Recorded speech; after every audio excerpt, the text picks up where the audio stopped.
All right, let's go. Fuck yeah.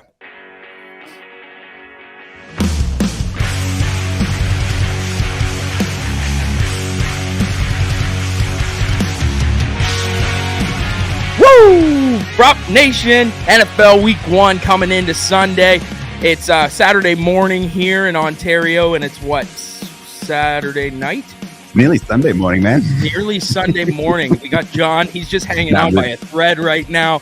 I'm your host, Sully, and co-host, John Robbins, the legend from Australia. What's going on? Okay, so how do we do Thursday, Johnny? Man, how good is football? Oh, my God. Thank God it's back. What a game. What a game. What a game. How about them Lions? That was after watching preseason diligently with you, that felt like a football game. And that was a great way to open up the NFL. I couldn't have asked for a better, I a couple minutes before kickoff, went to the fridge, cracked a cold beer. And I've been working like a dog, so I haven't had a chance to sit down. Yeah. So went to the fridge, cracked a cold one, walked to the couch, sat my butt down, opened up a couple devices to, look at stats and all that sort of stuff. And then I just found myself, I just watched from the kickoff and I went, oh my God. You're like, it just makes sense. It just makes sense. The world is aligning. Things are happening. We're about to start making a whole bunch of money. Let's talk about that, man, because I was pretty big on Amon-Ra unders, and I didn't think it would be so hot takey until the game started. And holy shit, this is my justification for it.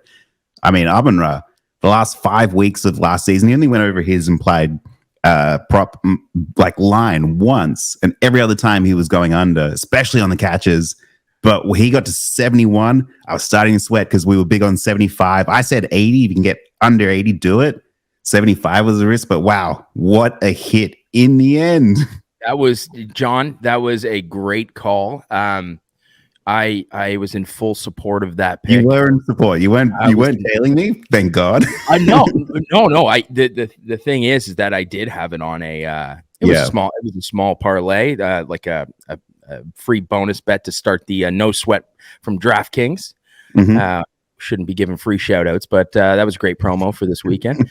So yeah, had that on the ticket, which was a great call. But the other great call, my goodness, MVS, buddy, when that happened, our group chat just went, longest reception. Yeah, that was insane. The longest reception, man.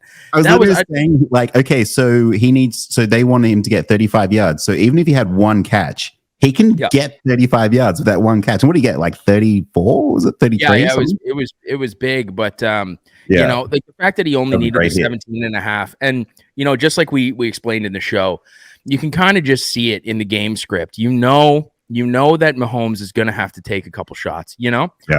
And who was it going to? It was going to the field stretcher who's pulling the safety. As soon as he got man to man, it happened twice in the game. He got man to man deep, and there you go.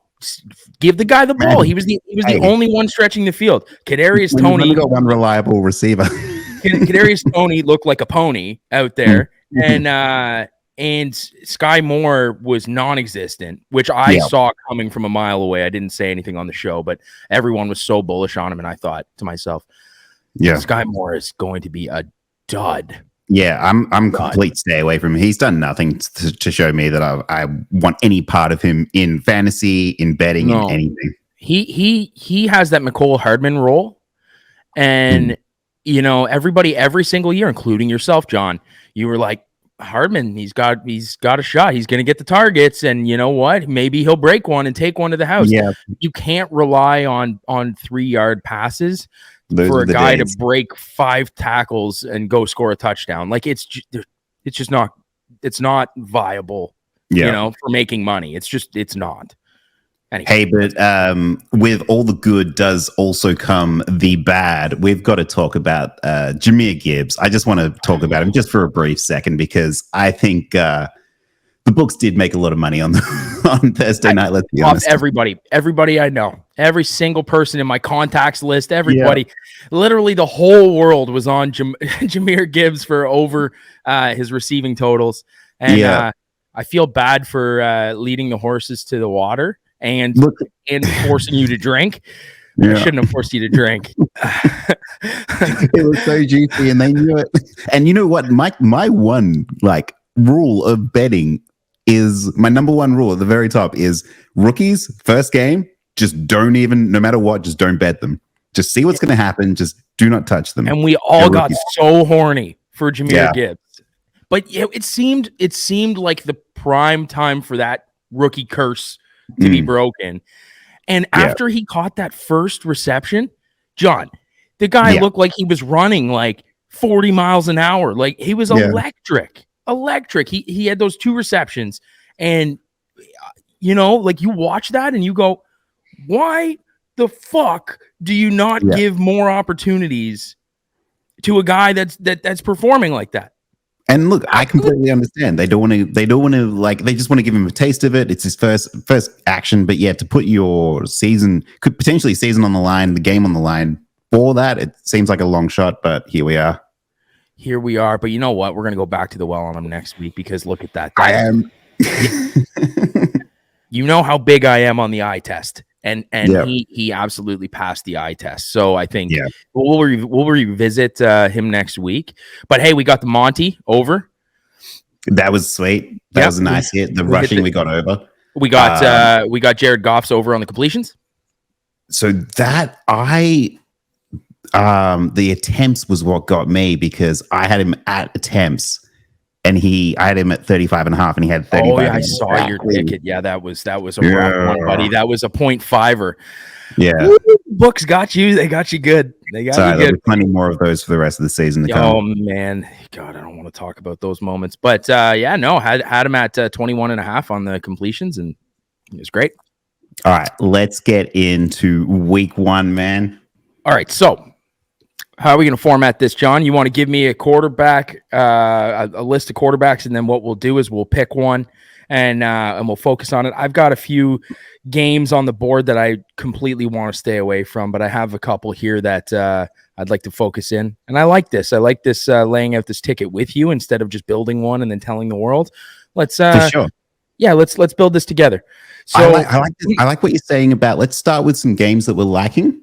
And then, I've got a bunch of players that I'm looking at each position. Sure. I will go through them. So let's start. The first one for me, it's got to be Dolphins Chargers. Yeah, you like a high scoring affair like that. I know you. You're a big Justin Herbert guy. I'm always targeting the high over-unders, because I think that they're the most likely to produce the overs that we need. I like that. There's a couple superstars in that game that I think are going to have big games too. I think that's a game of the week. That's the one I'm looking at. Which games are you looking at? Oh, you know what? To be honest with you, I like a lopsided affair in the Baltimore Ravens against Houston. I think that there's a couple players on both sides of the ball that you could target. I really like that Commanders game. I don't want to watch it. I really don't want to watch it. No, of course not. Trust me. Like that, I'm not watching it. But I think that it does lean for potentially a great performance, a good opening weekend for Sam Howell, and I think that there's a couple players around him that will benefit from that, and I think they're going to keep the game script in favor of Sam Howell to give him a lot of confidence. I do think it's going to be a good game for them. I really like the Jaguars. I think I'm on that game as well. Yeah, I'm on that game. I like, for whatever reason, as I keep scrolling through and I've been doing my research, that Green Bay Chicago game is going to be on at 4:00 for me. That's the game I'm watching. That's the game I'm watching, and I think I really think Justin Fields is going to have a very good game, and I like the ball going back and forth. I actually think it's going to be a lot higher scoring than the books show. Yeah, I think so as well. And that's pretty much right now. Got it at 42. I think it's going to go way over 42. I think so too. The game that I'm really excited to just actually watch from a fan perspective is the 49ers going to the Steelers. I think the Steelers are going to win that one. Yeah, my best buddy's coming over, and he's a big Steelers fan. So that game, as much of a Bengals fan as I am, we're going to have to split time and watch that. But I'm really excited to watch that. I like a couple players on both sides of the ball in that. I don't think that that's going to be as much of a slog, like a grind fest that everybody kind of has been talking about. A lot of the media has been saying, oh, you know what? Defense. But there's a lot there I think that over is going to go. I don't bet those, but I have a feeling that the game script, I think what Pittsburgh is going to try and do is put points up early and make Brock Purdy put the pressure on Brock to have to try and score. And I think defense is going to make him feel uncomfortable. Yeah, that's all you have to do. And I think Tomlin knows the secret to that. So I think look for Pittsburgh to come out first half and really try and force that ball down the field. Yeah. First drive might be conservative, but I think after that, I think they're going to take their shots, and there's a couple players that are going to benefit from that greatly. For sure. Both sides of the ball. I want to get into my first prop. Sure. And I'm looking at quarterback to start. So I'm going to give you a couple of names. You tell me which one you want to focus on. Ritter, I like this Burrow, game. Dak, Russ, T-Law, Trevor Lawrence, Derrick Carr, Kirk Cousins, Geno, or Tua. I think all the lines are inflated on a couple of those players. If I'm picking from that, I'll narrow this down to two. I think I'll narrow it down to Derrick Carr and to Trevor Lawrence. Okay, I'm glad you said Trevor Lawrence. Yeah. Let's take a look at him. So Trevor Lawrence has got a lot of things going for him. He did sort of tail off towards the end of the season, but what I'm looking at for Trevor Lawrence that I think that you can get him, I'm just having a look at his opening lines now. So on DraftKings, and I was even looking at PointsBet, shout out, but also if you want to sponsor us, you can. Which like and subscribe. Tick. Like and subscribe. So he's going for 255 passing yards, 1.5 passing touchdowns, 35 passing attempts, 23 completions, and then 10.5 rushing yards. I'm taking a look here at potentially his pass completions. So he's in a position now where he's going to have Calvin Ridley coming in, which he didn't have last year. He had Christian Kirk. He's going to have Zay Jones, Evan Ingram is all there. He's got this really elite passing offense. And then he's got Travis Etienne and Tank Bigsby to also check the ball down if he needs to. He doesn't do it very often, but he did in college with Travis Etienne. But I'm also looking at it from the perspective of like this Colts defense. I don't think they're good. I think they're bad. No, I think that they're going to be able to.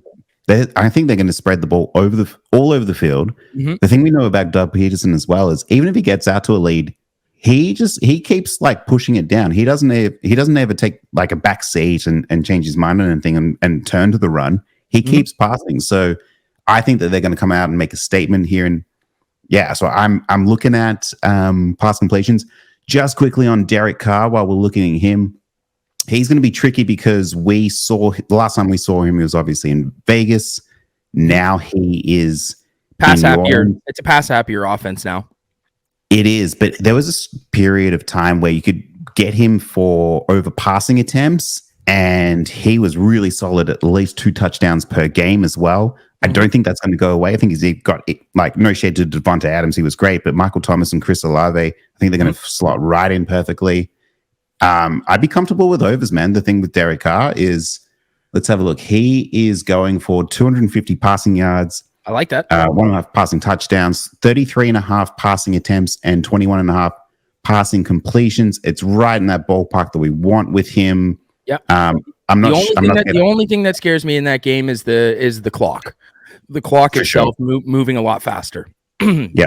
We know that Tennessee is going to make it a point to slow down. They're on the road. They're going to make it a point to try and control the clock. I do. The passing touchdowns seems right there, but let's just go back to Trevor Lawrence. I think I'm on Trevor Lawrence. So let's take a look there. I like the completions. If you could find it, I think at 22.5, where you can move the line down to 21.5. If you can shave 2 points off the 23.5 that's sitting there, I'm going to say over 21.5 Trevor Lawrence pass completions. Yeah, I mean, so it's tricky because right now it's at 23.5, and this is where I like the passing attempts, the 35.5. But I know what you mean. It's like if they get out to a big lead, they might not keep pushing the passing. They will. Yeah. But the attempts, I don't know. His completion percentage has been so high. Yeah. It's been so high. And I think they're going to move the ball pretty effortlessly down the field. I just see them having a very good game. And to me, that when that's happening and you're not playing from behind or you're not constantly throwing, like I think their first downs are going to come easier than we think. Mm-hmm. So when they're getting first downs in 2 plays, and they're not constantly 3rd and long, or they're not, 4th down and 1, like that's where you start getting a lot more passing attempts. And I think the completions will be there. I can't see the attempts. Like I think there's going to be a narrower window from the attempts to the completions than you would see with a team that's, constantly getting to 3rd down, like playing the whole game, getting to multiple 3rd downs and having a tough time getting down the field. So I think it's going to be an efficient game. I think it's going to be a very efficient game for Trevor Lawrence. Yeah. The other one he's got a longest pass completion at, I think 33.5 yards. I think I saw on the book. Yeah. And I think I would be comfortable, even if you could shave a point or 2 off that and you could go to like 31.5 or 32.5.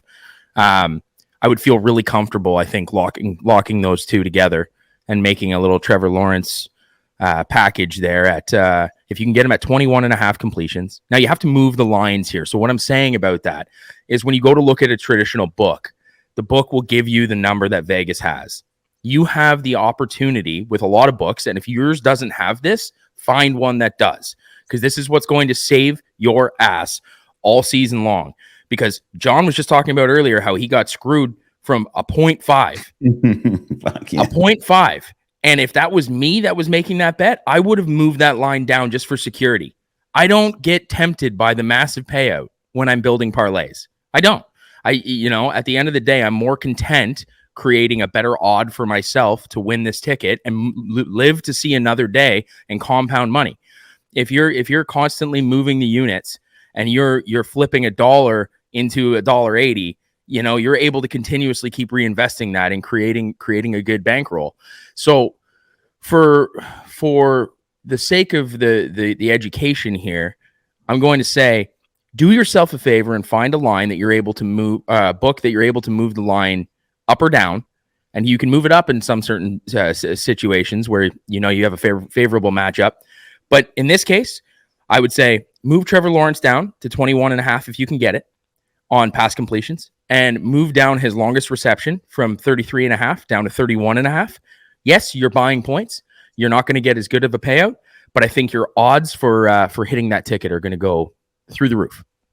I want to put you on the spot real quick as well, and when you talk about the longest reception, would you ever stack that with another receiver's over? So, for example, you can get Calvin Ridley at 65.5 receiving. You can get Christian Kirk at 50.5. Would you ever be like, okay, I'm going to stack the...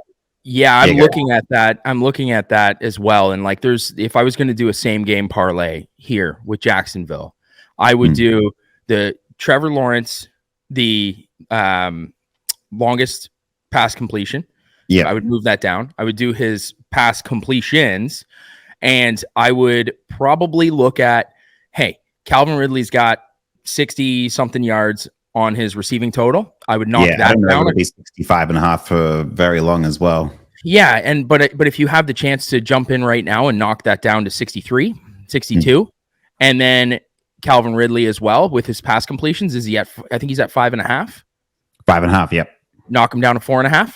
Boom.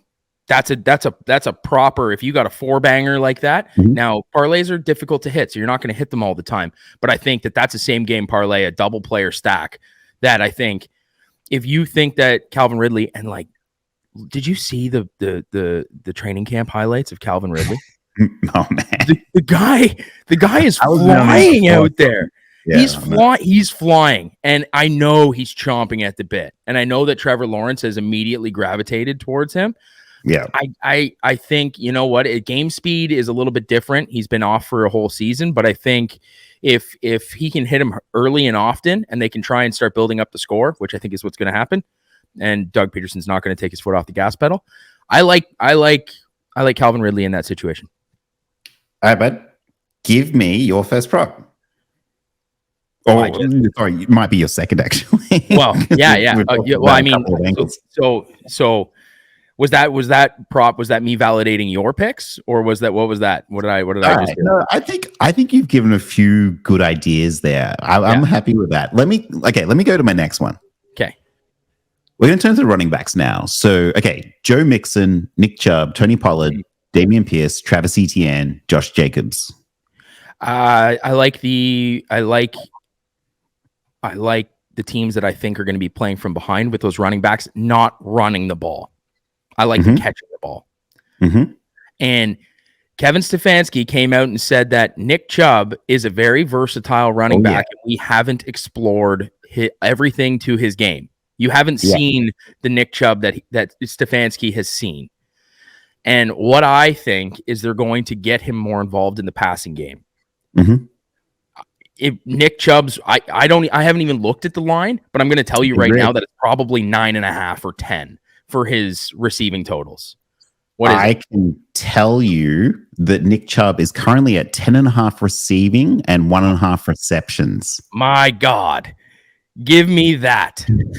He's at 8.5 rushing and 17.5 rushing attempts. I think that might be my projection, but he is at 95.5 scrimmage as well.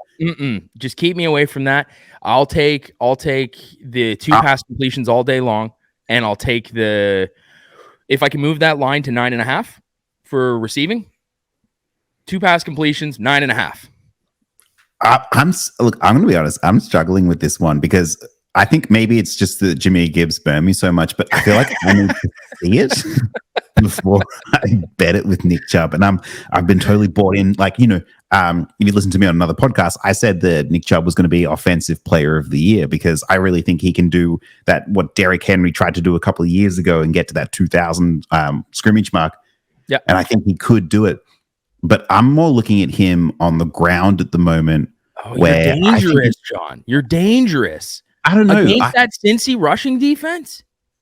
I know that they're good, but man, this is Nick Chubb. Like, he tore it up. If you bet overs last year, you would have hit every single time except for, 4 of those? Like, that is a nice ROI there.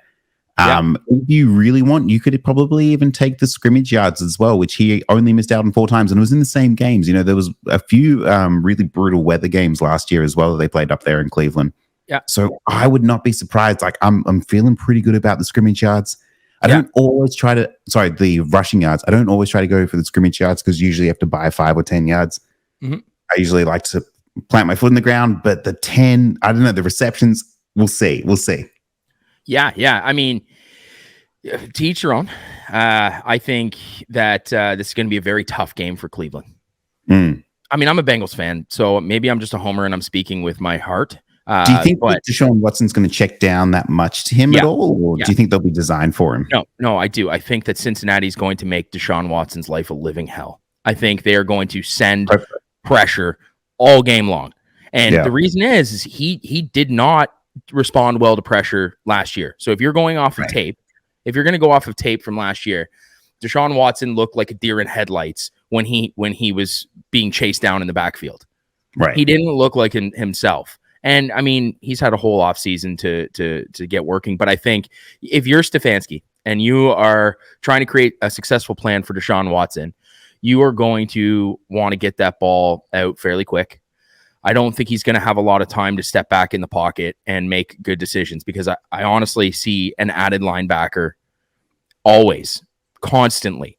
And I think it's a spy, but I think it's a very aggressive spy that they will have on one of their linebackers. And I don't know who it's going to be. I really like the linebacking core this year for Cincinnati, and they have a couple guys that are very competent and capable of being that menace in the backfield.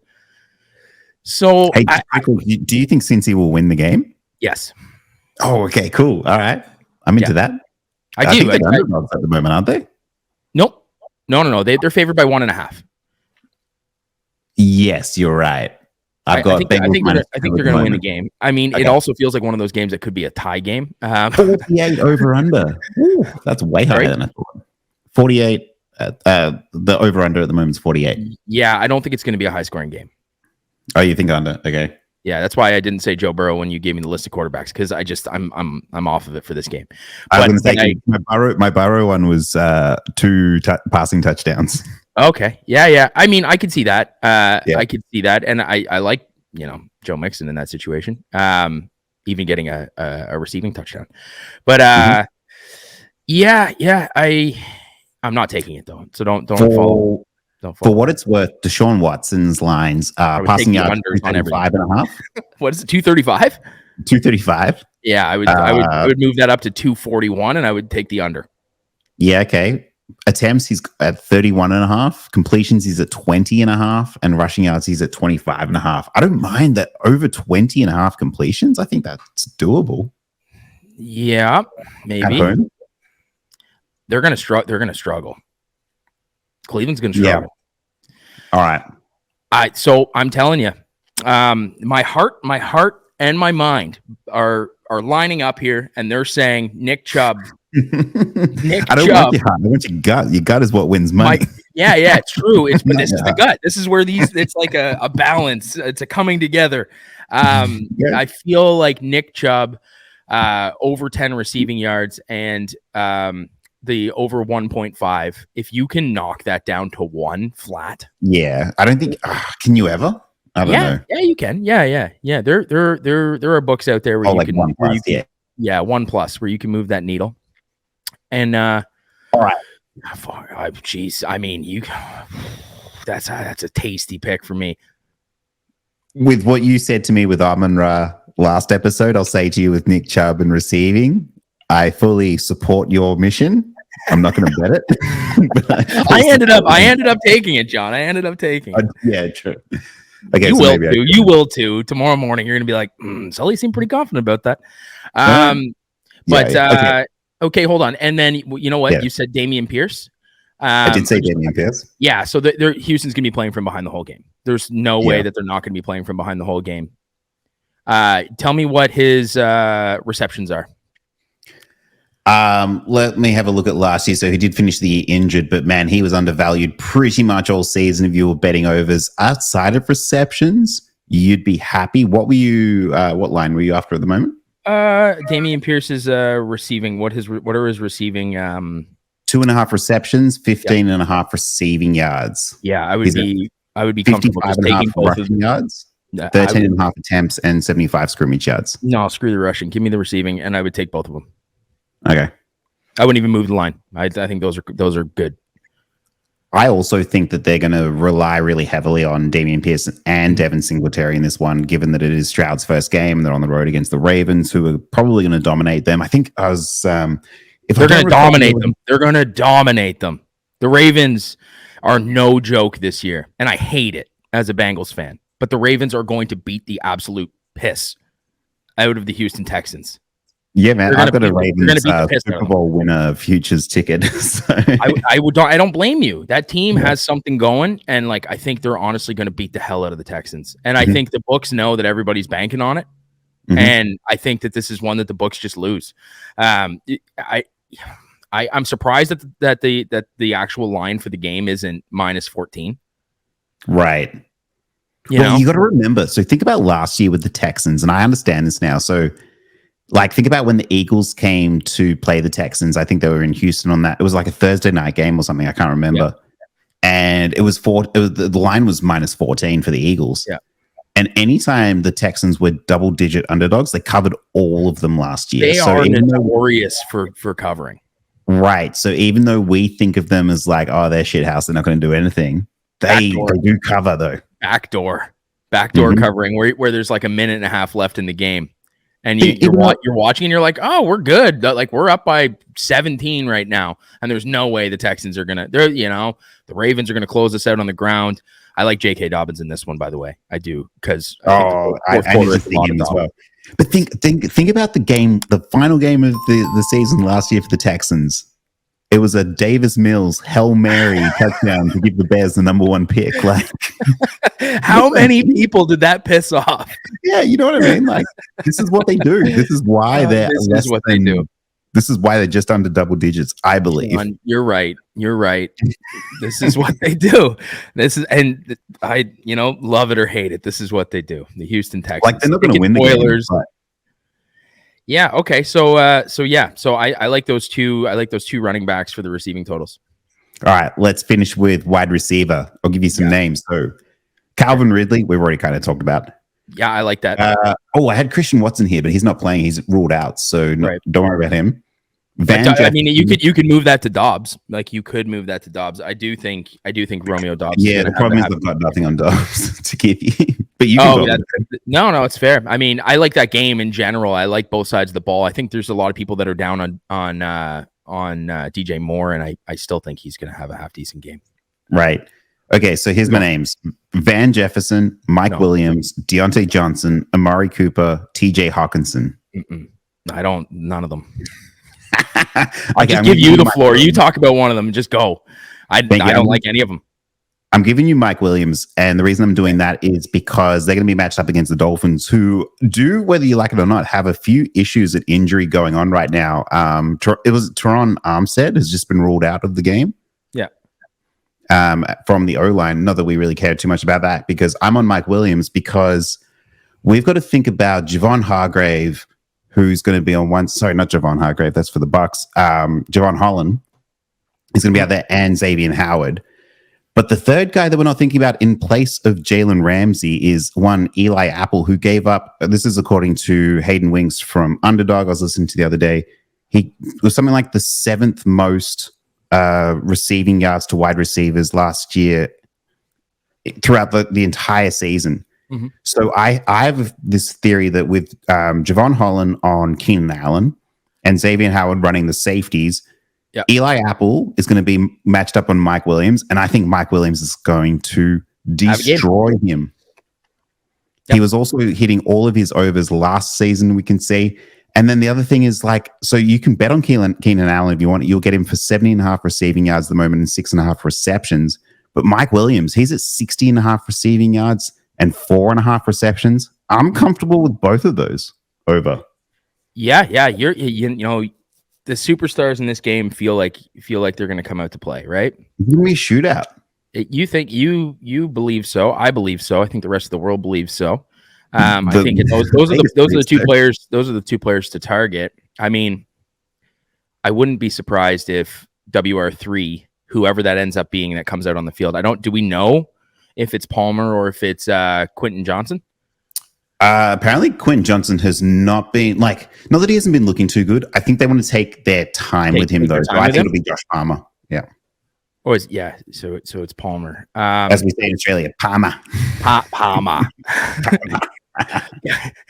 That's awesome. Well, what are the lines for Palmer?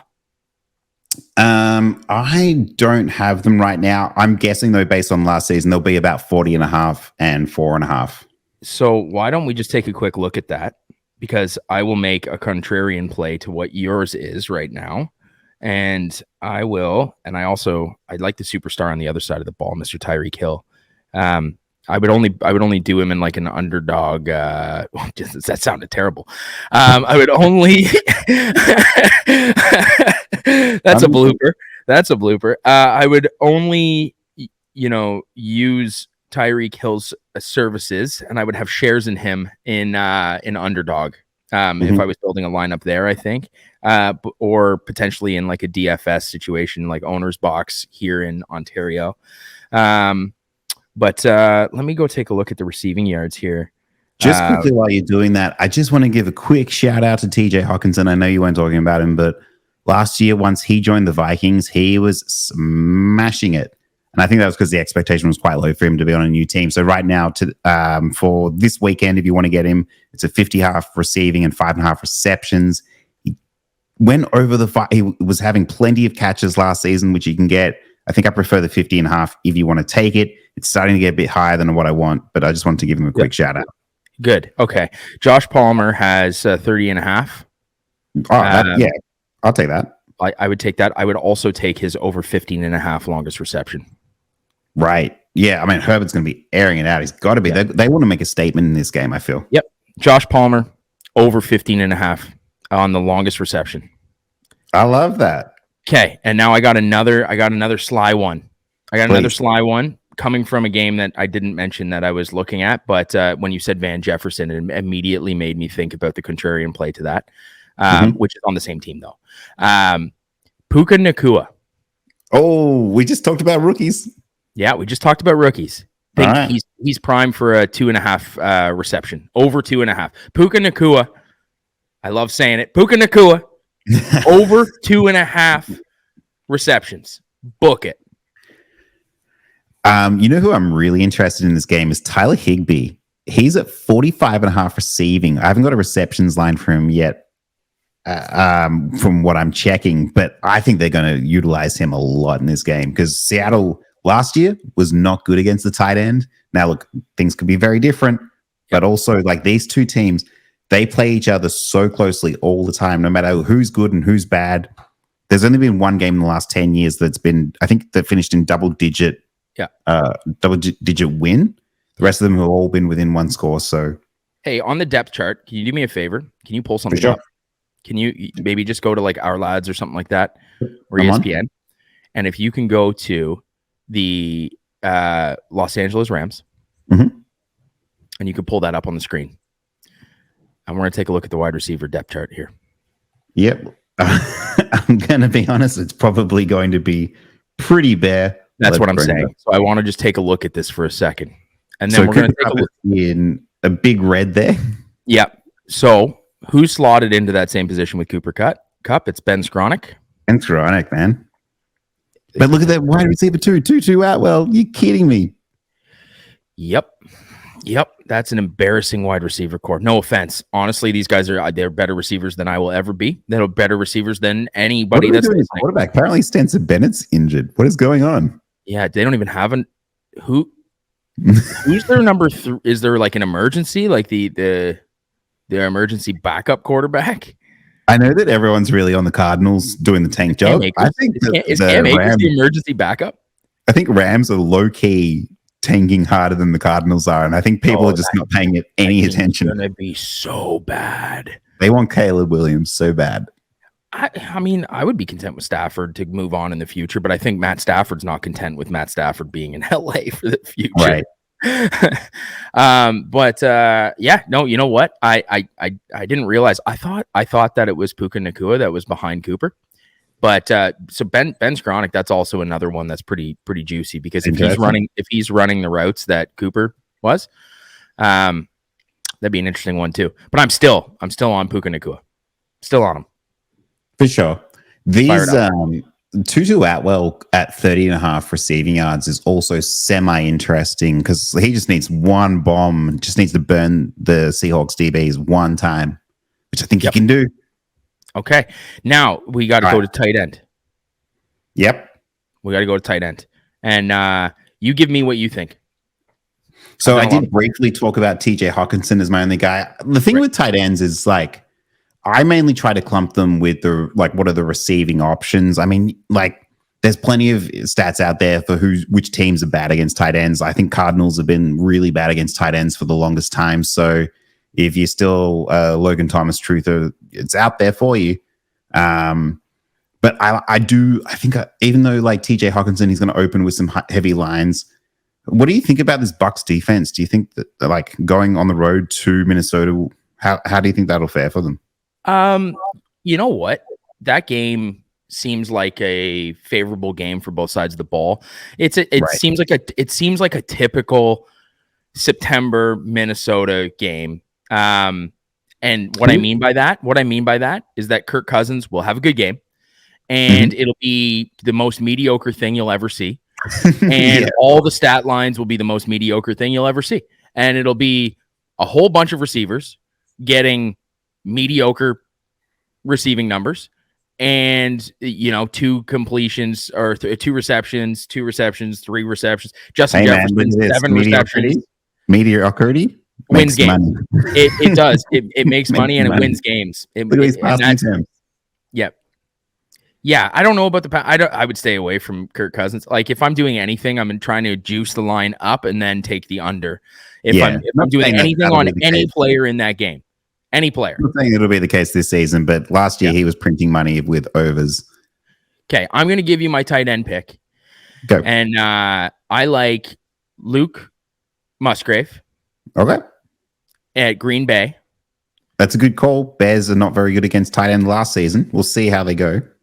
I just think he's going to be a early and often sighting. Like he's going to be targeted by Jordan Love quite a bit.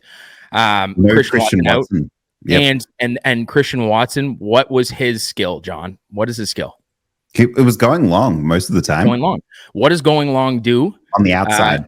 What is going the field over the middle? Field. Yeah, it stretches the field. It draws in another defender, and it basically it opens up the field. Mm-hmm. Now that's typically beneficial for the tight end, but what I think is that he's not going. You're not going to have Jordan Love dropping back and spending 3 seconds, 4 seconds in the pocket. Right. There's not that skill that's going to be able to create that deep threat. I think the ball's going to have to come out quick. I don't like high receiving totals for a lot of the Green Bay players. But what I do like is the reception totals. And I think that game script, it calls for, I think a lot of completions, short completions. Yeah. And I think a beneficiary of that will be Luke Musgrave, and I like him at I think the number's at 2.5. Yeah, I'm just trying to find some lines for him. I'm not finding anything right now. I think that's probably because of the Christian Watson injury. Maybe, yeah. I'm not seeing anything either. I am here. He's got 16.5 receiving yards. You know what? Oh, beautiful. Yeah. Screw the receptions. Give me the 16.5 receiving yards for Luke Musgrave. Thanks. Yeah, I'll take that. Thank you. I'll take the money. Okay, 16.5 yards. My only question there is on the Bears side, they've added Tremaine Edwards from the Bills at linebacker. Okay. Yeah. Against a rookie. Yeah, it doesn't matter. I don't think it matters. I think if they're pounding the ball often, if they're coming out in strong formations and they're moving the ball on the ground, if they're just alternating between Aaron Jones and AJ Dillon quite a bit, and they really try and this game script shows me probably I want to say 25 rushing attempts just across the board. I don't know who's going to get them, but it shows me about 25. And if that's the case, those play actions, that's perfect. That's check and release. Yeah, Musgrave, give that to me. He'll probably be good for a first down or two. And here's what I really like about that is with this Bears defense, they were terrible last season. They've been terrible the season before, and they added Unique Ngakoue and Tremaine Edmonds, and I'm feeling very just like, so what? Yeah, me too. I don't think too much changes there. No, but all I know is that I think that's printing money. Musgrave over 16.5. Put it in. There you go. So TJ Hockenson, Luke Musgrave. At wide receiver, we talked about Mike Williams. We talked a little bit about, were you saying Ben Skowronek? Well, I'm going Puka Nacua. Puka Nacua, sorry. Yeah, you're right. Puka Nacua. I mean, I like Ben Skowronek, so don't get me wrong. I think you can interchange both of those players. I think if you wanted to go Ben Skowronek with 3 receptions, that's not a bad call either. At running back, we talked about Nick Chubb and Damien Pierce. And at quarterback, we talked about Trevor Lawrence and Derrick Carr. So there's your picks, man. Week 1. There it is. Lead the horse to water. We're not even going to build that parlay. You pick and choose. You do whatever you want. If you lose, you got to gamble responsibly and got to know that you're probably going to lose. But here's what I'm going to say. If you bet all those as individuals, you will walk out a winner. You'll walk out a winner this week. I'm guaranteeing it. Let's I mean, this is going to be interesting because here's the thing with week 1 of football. You think back to last season when the San Francisco 49ers, who made the NFC Championship game, did lose week 1 to the Bears, who had the number 1 pick. True. The Cincinnati Bengals hosted the Steelers, who they lost. I was in my buddy's living room watching that game, and it was very frustrating.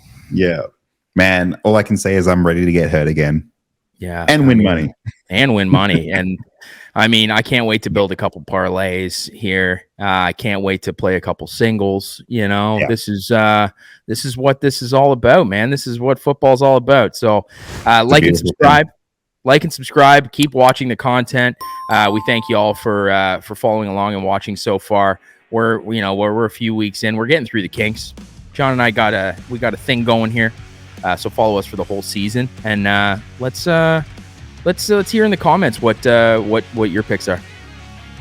It's gonna be awesome, man. I'm excited. We'll catch you soon.